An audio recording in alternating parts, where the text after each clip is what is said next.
Narain verdict and protests led by JP. What led to Indira Gandhi imposing emergency today marks 50 years of emergency, what many call India's darkest chapter in history.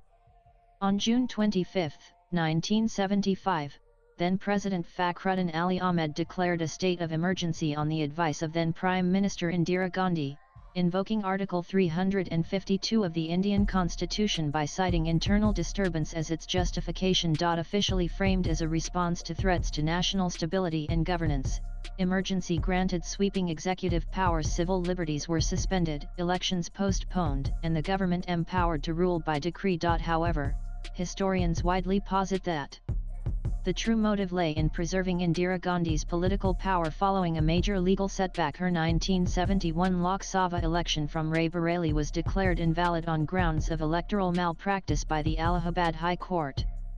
Facing imprisonment and a 6-year bar from office, Gandhi sought constitutional cover through emergency powers to override judicial decisions and stabilize her hold on power. Narain the Narain verdict, delivered by the Allahabad High Court on June 12, 1975, was a landmark moment in Indian political history that triggered the declaration of the emergency.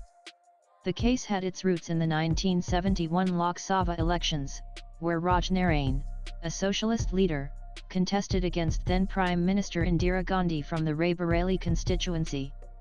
After losing the election, Narain filed a petition alleging electoral malpractices, including misuse of government machinery and violation of election laws. After nearly 4 years of legal proceedings, Justice Jagmohan Lal Sinha found Indira Gandhi guilty of corrupt electoral practices under the Representation of the People Act, 1951.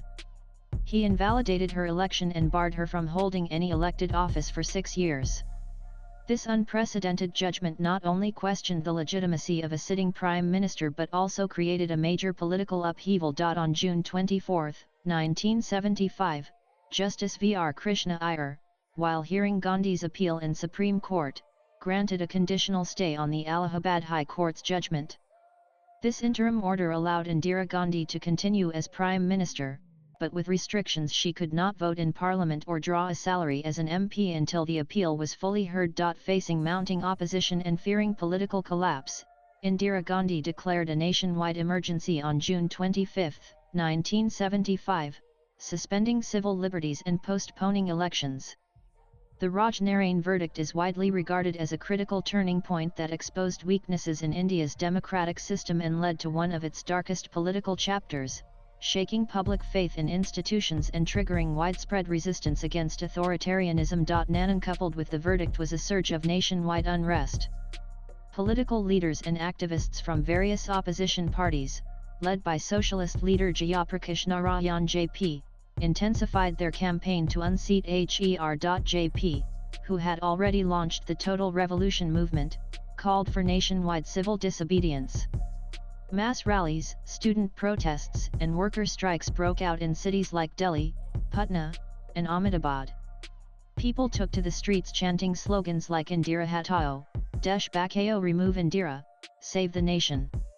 The movement rapidly gained momentum, with supporters from all sections of society including youth, intellectuals, and farmers joining in. On June 25, 1975, JP addressed a massive rally at Delhi's Ramlila Maidan, urging the armed forces and police to defy illegal orders and support the democratic movement.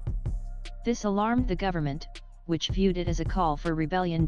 Fearing a collapse of authority, Indira Gandhi declared a state of emergency the same night. Thousands of opposition leaders and protesters were arrested overnight. The spontaneous, widespread protests played a critical role in triggering one of India's darkest political chapters. Narain during the 21-month emergency June 25, 197,521 March 1977, over 100,000 political opponents, activists, and journalists were detained under the Maintenance of Internal Security Act (MISA) without trial. Fundamental rights like freedom of speech, assembly, and press were suppressed. Censorship was imposed on newspapers, radio, and television. Narain the emergency fundamentally distorted democratic institutions. Parliament lost its authority, state governments like those of Tamil Nadu and Gujarat were dismissed via President's rule, and dissenters from across parties including future opposition stalwarts like Atal Bihari Vajpayee and L.K. Advani were jailed. Narain in March 1977, unshackled by public outrage, fresh elections were held and Indira Gandhi suffered a heavy defeat. Though India didn't formally revise the constitution to eliminate emergency provisions, subsequent reforms replaced the vague term internal disturbance with armed rebellion to prevent misuse. Narain on its 50th anniversary, Prime Minister Narendra Modi condemned the emergency as one of the darkest chapters in India's democratic history, arguing that democracy had been placed under arrest, the constitution set aside, and press freedom extinguished. Swipe left for next video. He took to social media to stand with those who resisted the emergency and marked June 25 as Samvidhan Hatya Divas Constitution Murder Day, underscoring the imperative to protect civil liberties. Union Home Minister Amit Shah referred to emergency as a case of murdering democracy. He reminded the public that the nation never bows down to dictatorship, and solidified June 25's status as a day of constitutional reflection. Latest blogs.